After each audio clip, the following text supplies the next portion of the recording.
ओम श्री परमात्मने नमः। ओम श्री गुरुभ्यो नमः। ओम श्री ऋषिभ्यो नमः। ओम असतो मा सद्गमय तमसो मा ज्योतिर्गमय मृत्योर्मामृतंगमय। ओम शांति शांति शांति। सर्वेभ्यो नमः।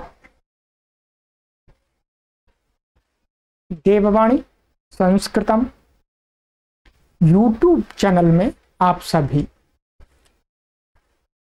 अध्यात्म प्रेमियों का हार्दिक अभिनंदन है। मित्रों, योग दर्शन की हम निरंतर कक्षाओं को पढ़ रहे हैं। आज योग दर्शन की लाइव कक्षा संख्या 75 को पढ़ेंगे। अभी तक हमने 74 कक्षाएं पढ़ ली हैं। विभूति पाद हमारा चल रहा है। गत कक्षा में जो सूत्र मैंने पढ़ाए थे उससे आगे के सूत्रों पर आज विचार करेंगे। जो भी पाठक इस वीडियो को प्रथम बार देख रहे हैं उनसे निवेदन है कि आप इस संपूर्ण योग दर्शन को पढ़ें। इसके लिए प्लेलिस्ट में एक कॉलम बना दिया है, योग दर्शन लाइव कक्षा। उस पर आप क्लिक करके आरंभ से लेकर के शुरू से लेकर के अंत तक की सभी कक्षाओं को क्रमानुसार पढ़ सकते। और जिन पाठकों को योग दर्शन चाहिए, पुस्तक चाहिए, मैं इस योग दर्शन पुस्तक से पढ़ा रहा हूं। जिनको भी ये पुस्तक चाहिए वो इस वीडियो के डिस्क्रिप्शन में वेबसाइट का लिंक दिया है devvani-sanskritam.com और पुस्तक को ऑर्डर करने का भी लिंक दिया है। उस पर क्लिक करके आप इस पुस्तक को आराम से प्राप्त कर सकते हैं, घर पर बैठे ही बैठे। जो पुस्तक मंगाना चाहते हैं, कोई कंपलसरी नहीं है कि आपको पुस्तक मंगानी ही है। कुछ पाठक चाहते हैं, उनके लिए यह सुविधा उपलब्ध है। चलिएगा मित्रों, गत कक्षा में मैंने आपको कुछ सूत्र पढ़ाए थे। हमारे अभी विभूति पाद चल रहा है और हमने आपको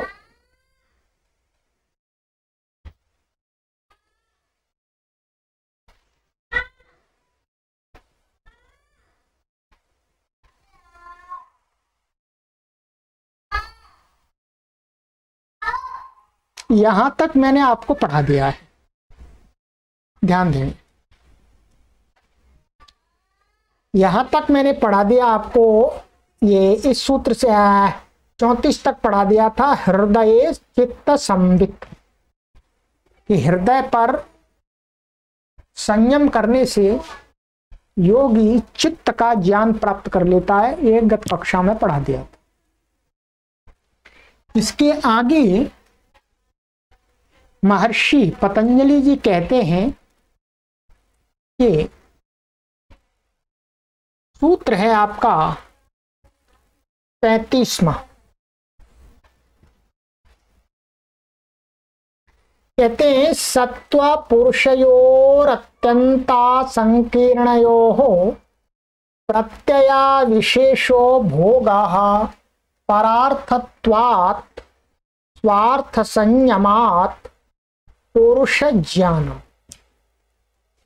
सरल सूत्र है, ये भी संयम का फल को बताने वाला है। महर्षि पतंजलि जी कहते हैं कि सत्व पुरुषयोः, सत्व से यहां पर अर्थ है बुद्धि, क्या है? बुद्धि तत्व। कि बुद्धि तत्व और पुरुष का अर्थ है यहां पर आत्म तत्व। ठीक है, पहले भी आया है। सत्व मीन्स बुद्धि, पुरुष मीन्स आत्म तत्व। पुरुष से परमात्म तत्व भी कहा जाता है, परंतु यहां आत्म तत्व की बात है। तो कहते हैं जो बुद्धि है और जो आत्मा है ये कैसे हैं? अत्यंत संकीर्ण, अर्थात ये वास्तव में दोनों अलग अलग हैं। बुद्धि तत्व अलग है, आत्म तत्व अलग है। बुद्धि जड़ है, आत्म तत्व चेतन है। ये बहुत बार बात की है। तो महर्षि पतंजलि कहते हैं कि ये बुद्धि तत्व और आत्म तत्व दोनों अत्यंत असंकीर्ण योग, माने बिल्कुल दोनों भिन्न भिन्न हैं।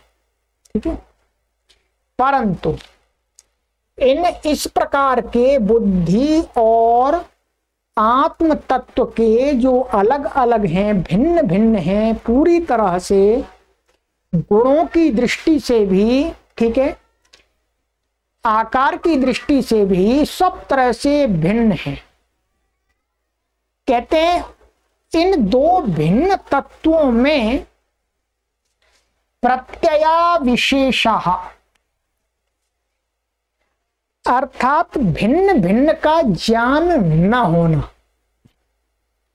देखिएगा, अभी हम सभी बातों में ये बात कर रहे हैं।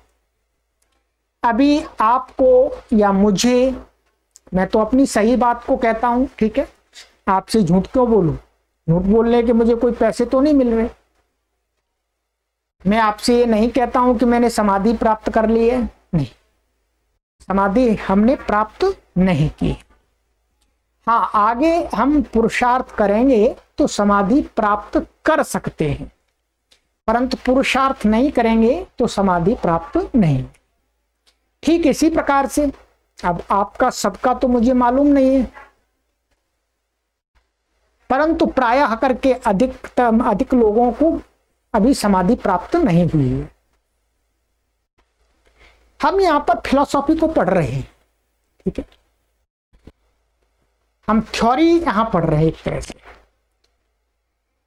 तो कहते हैं कि जन सामान्य को, मुझे, आपको आत्म तत्व और बुद्धि तत्व का भेद का अनुभव नहीं, अनुभूति नहीं है। ध्यान दीजिएगा। हाँ, हम शब्दों में बोल रहे हैं, बुद्धि तत्व अलग होता है, आत्म तत्व अलग होता है, परंतु एक तो जो फीलिंग है, एक उसकी अनुभूति होती है जो योगी को हो जाती है, वो नहीं है। कहते हैं संसार में अरबों खरबों लोगों, अरबों खरब तो नहीं है, अरबों लोगों में से कुछ लोगों को ये अनुभूति होती है कि आत्म तत्व अलग है, बुद्धि तत्व अलग है, दोनों का अलग अलग दर्शन कर लेते। बहुत ऊंची स्थिति वाले लोग कहते हैं आरंभ में, प्रारंभ अवस्था में तो सबको क्या होता है, आत्म तत्व और बुद्धि तत्व में प्रत्यया विशेष, प्रत्यय अविशेष, ज्ञान का पृथक पृथक का ज्ञान नहीं होता। हम बुद्धि को ही मैं आत्म तत्व मान करके, आत्म तत्व को ही बुद्धि मान करके अपना जीवन चलाते रहते हैं। ठीक, बात करते रहते हैं, शास्त्र पढ़ते रहते हैं। ठीक है, अब ये मत कहिएगा कि मैंने आत्म तत्व की अभी सिद्धि नहीं प्राप्त की है तो मैं आत्म तत्व की बात भी नहीं बता सकता। ऐसा नहीं होता ऐसा नहीं होता। थ्योरी को जो बातें लिखी हुई हैं उनको जो जानता है, जो समझता है, वो बता सकता है। ठीक है, यदि रोग ही डॉक्टर के पास जाकर के कहने लगे कि आप कैसे जानते हैं कि इस रोग की यही दवाई है और इसी दवाई से ये रोग ठीक होगा, या आपको ये बीमारी हुई है क्या आपने ये दवाई खाई थी इसलिए आपको जानते हैं कि इस दवाई से इस प्रकार का रोग ठीक होता है, तो ऐसा रोगी ठीक माना जाएगा क्या? नहीं। डॉक्टर कहेगा भाई मैंने पढ़ा है, थ्योरी को पढ़ा है, पदार्थ के गुणों को जाना है, इसलिए मैं कहता हूं कि इन पदार्थों से बनी हुई ये औषधि है, इससे ये वाला रोग ठीक होता है। मेरे को ये रोग नहीं हुआ है, इसका मतलब ये नहीं है कि मैं इसकी दवा नहीं दे सकता, इसको बता ही नहीं सकता दवा। तो ऐसा नहीं है कि जिसने आत्म तत्व की अनुभूति कर ली वही आत्मा की बात बताएगा, ऐसा नहीं है। जिन्होंने आत्म तत्व की अनुभूति की है उन्होंने अपने विचारों को लिखा है, उन विचारों को आज हम आपको बता रहे हैं, इसमें तो कोई दोहरा ही नहीं है। ये झूठ भी नहीं है, गलत भी नहीं है, बिल्कुल सही है। गलत क्या होता है? गलत वो होता है कि मैंने आत्म तत्व की अनुभूति की नहीं है और मैं एकदम जोर जोर से चिल्ला करके कह रहा हूं कि मैंने आत्म तत्व की अनुभूति कर ली है, मैंने आत्म दर्शन कर लिया है। ये झूठ है। इसलिए हम आपसे झूठ नहीं बोलते, क्योंकि हमें कोई पैसे नहीं मिलने झूठ के। झूठ बोल दें हम आपसे कि भाई हमने आत्म तत्व के हमको दर्शन हो गए, तो आप हमको कुछ दे देंगे क्या? नहीं देंगे। कहेंगे ठीक है दर्शन हो गए तो बढ़िया है, करते रहिएगा दर्शन। ठीक। तो अभी हम थ्योरी की बात कर रहे हैं, तो चलिएगा बीच बीच में थोड़ा सा हास्य भी हो जाता है। तो कहते हैं कि जो सत्य माने बुद्धि और आत्म तत्व है, जो दोनों पूरी तरह से पृथक पृथक हैं, उनमें अभेद का ज्ञान करना, अर्थात पृथक पृथक का भेद ना करके एक का, दोनों को एक मान करके व्यवहार करना, यह क्या कहलाता है? भोगाहा, भोग कहलाता। आप समझ लीजिएगा, भोग, भोग की महर्षि पतंजलि की ये परिभाषा है कि जब मनुष्य अथवा प्राणी, अन्य प्राणियों को तो अनुभव हो ही नहीं सकता, ठीक है, वो तो आत्म तत्व और बुद्धि तत्व में क्या भेद कर सकते? कुछ भी नहीं कर सकते। तो प्राय करके हम कहते हैं भोगों में लिप्त हैं। भोगों में लिप्त होने का मतलब यही होता है कि जब हम आत्म तत्व और बुद्धि तत्व में भेद ना करके अभेद रूप से व्यवहार करते हैं, अपना जीवन यापन करते हैं, तो हम भोगों को भोगते हैं। ठीक है, ये तो एक स्थिति बता दी।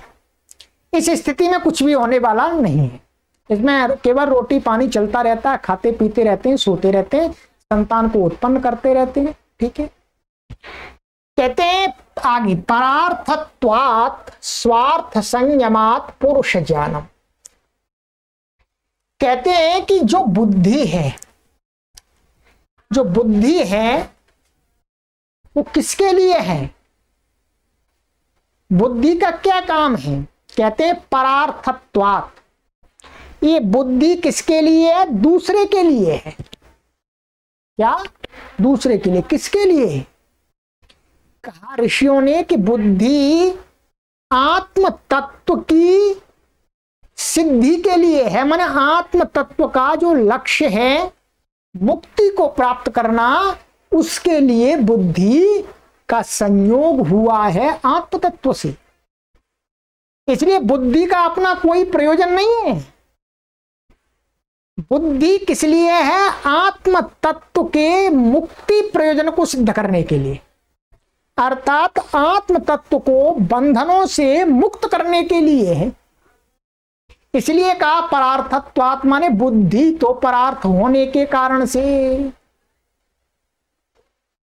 बुद्धि का तो अपना कुछ है ही नहीं, ठीक है, वो तो दूसरे के लिए है। किसके लिए? आत्म तत्व के लिए। कहते हैं स्वार्थ संयमात्। स्वार्थ का अर्थ है यहां पर आत्म तत्व, माने स्व अर्थ। स्व अर्थ माने वास्तव में असली अर्थ, असली तत्व क्या है? आत्म तत्व। तो स्वार्थ का अर्थ है आत्म तत्व। तो कहते हैं आत्म स्वार्थ संयम, आत्मा आत्म तत्व पर संयम करने से क्या? आत्म तत्व पर संयम करने से क्या ज्ञान होता है, क्या फल प्राप्त होता है? पुरुष ज्ञानम, अर्थात आत्मा विषयक ज्ञान हो जाता है। आत्मा का साक्षात्कार नहीं होता, आत्मा के गुणों का ज्ञान हो जाता है कि आत्मा सूक्ष्म तत्व है, आत्मा चेतन तत्व है, आत्मा अजर है, अमर है, नित्य है? इसकी अपनी सत्ता है। इस प्रकार का ज्ञान होना ही क्या है? आत्म संयम का फल है। अब आपको इस सूत्र का ये तो अर्थ क्लियर हो गया। मैं दोबारा आपको बता देता हूं, सरल शब्दों में मैंने समझा दिया है। ये संस्कृत है, ये आपको समझ में नहीं आएगी, है, इसी का मैंने भाव आपको बताया है। ठीक है। बुद्धि और आत्म तत्व के पूरी तरह से पृथक पृथक होने पर भी उनमें जो अभेद का ज्ञान होता है, पृथक न होने का जो ज्ञान होता है, जो व्यवहार हम करते हैं, ठीक है, तो वो ही क्या होता है? भोग होता है। ठीक है। हम बोलते हैं मैं खाता हूं, मैं सोता हूं, तो आत्मा तो सोती नहीं है, आत्मा तो सोती नहीं है। मैं देखता हूं, आत्मा तो नहीं देखती। तो क्या है? अभेद रूप से हम व्यवहार करते हैं, वही भोग है। परार्थत्वाद, बुद्धि तो परार्थ है, दूसरे के प्रयोजन को सिद्ध करती है। किसके प्रयोजन को? आत्म तत्व के प्रयोजन को। आत्म तत्व का प्रयोजन क्या है? मुक्त होना। और आत्म स्वार्थ माने आत्म तत्व पर संयम करने से पुरुष ज्ञान माने आत्मा का ज्ञान होता है कि आत्मा कैसी है। ठीक है जी, सरल अर्थ है। चलिए, ये सूत्र हुआ आपका क्लियर, 35वां। आगे चलते हैं।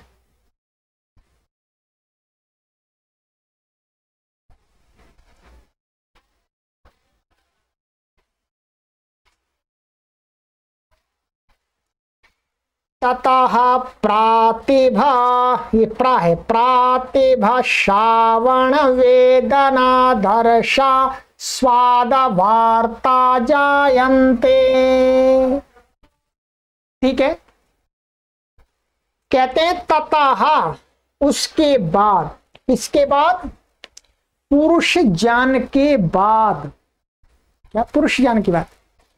अभी मैं आत्म तत्व पर संयम करने से पुरुष ज्ञान होता है। ठीक है। पुरुष ज्ञान होने पर एक घटना और घटित होती है। योगी के पुरुष ज्ञान होने के बाद उस आगे की अवस्था में एक घटना और घटित होती है। उसका यहां पर विवरण दे रहे हैं महर्षि पतंजलि जी। तथा माने पुरुष ज्ञान होने के बाद प्रातिभ श्रावण, ये 6, प्रातिभ श्रावण वेदना आदर्श आस्वाद और वार्ता जायन्ते, ये 5 प्रकार की सिद्धियां प्राप्त होती हैं। पुरुष ज्ञान होते ही एकदम ये 6 प्रकार की, 5 नहीं 6 प्रकार की, 1 2 3 4 5 6 प्रकार की सिद्धियां प्राप्त होती हैं। एक प्रातिभ सिद्धि प्राप्त होती है, एक श्रावण सिद्धि प्राप्त होती है, एक वेदना सिद्धि प्राप्त होती है, और एक आदर्श सिद्धि प्राप्त होती है, और एक होती है आपकी आस्वाद, और एक होती है वार्ता। ठीक है जी। कहते हैं, सुनो, ये प्रातिभ सिद्धि क्या है? कहते हैं प्रातिभ सिद्धि है पुरुष ज्ञान होने के बाद योगी को जो सिद्धि प्राप्त होती है। कहते हैं प्रातिभ सिद्धि से योगी, यहां कहा कि सूक्ष्म माने सूक्ष्म तत्व का भी ज्ञान कर लेता है। सूक्ष्म माने अदृश्य, अतीन्द्रिय, इन इंद्रियों से जो ज्ञान नहीं है, इंद्रियों से हम नहीं जान सकते, उसको भी जान लेता है। और व्यवहित अर्थात मानिएगा योगी इस कमरे के अंदर बैठा हुआ है, ऊपर से दीवार लगी हुई है, बीच में और भी घर बने हुए हैं बहुत सारे, तो उनके व्यवधान होने पर भी उसको व्यवधान के बाद में कुछ हो रहा है घटित, उसका भी ज्ञान हो जाता है। और कहते हैं विप्रकृष्ट, बहुत दूर का भी वो ज्ञान प्राप्त कर लेता है, ये सिद्धि है। और कहते हैं अतीत, माने जो भूतकाल में घटना घटी है उसने देखी नहीं है, उसका भी ज्ञान उसको प्राप्त हो जाता है। और अनागत ज्ञान माने जो अभी घटना घटी नहीं है, भविष्य काल में घटेगी, उसकी भी उसको प्रतीति हो जाती है, उसका भी उसको आभास हो जाता है।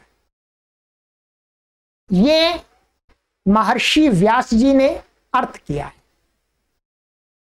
अब योगी सही बता सकता है कोई जिसके ये स्थिति घटित होगी, हम आपको लिखा हुआ समझा रहे हैं, ठीक है।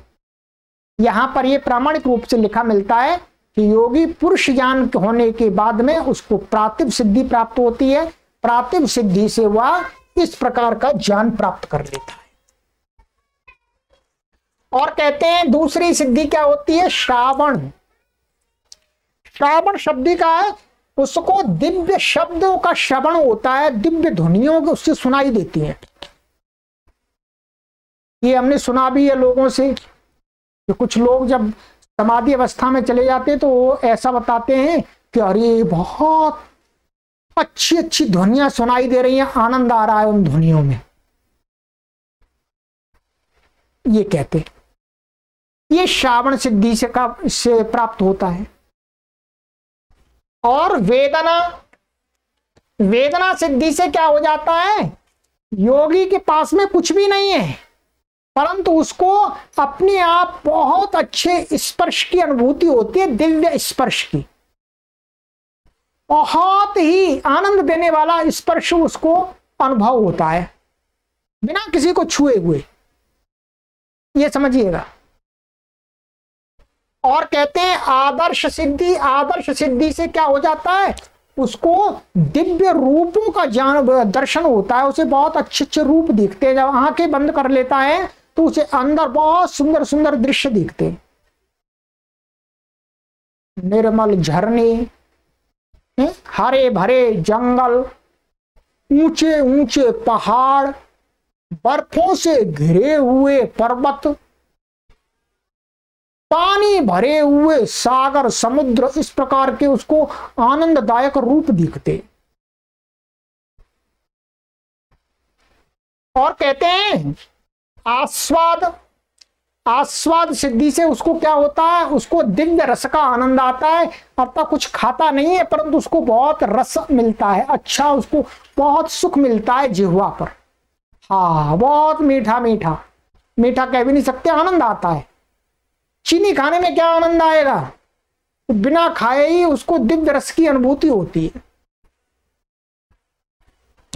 वार्ता सिद्धि इससे, आस्वाद सिद्धि से। और वार्ता सिद्धि से क्या होता है, दिव्य गंध की अनुभूति होती है, अर्थात नासिका में बहुत अच्छी अच्छी गंध उसको अनुभव होती है, बहुत अच्छी अच्छी गंध उसकी नासिका में यहाँ पर उसको अनुभव होती है, आनंद आता है उसको बिना किसी गेंदे के फूल की, गुलाब के फूल की, आनंद उसको बहुत सुंदर सुंदर खुशबू आती है।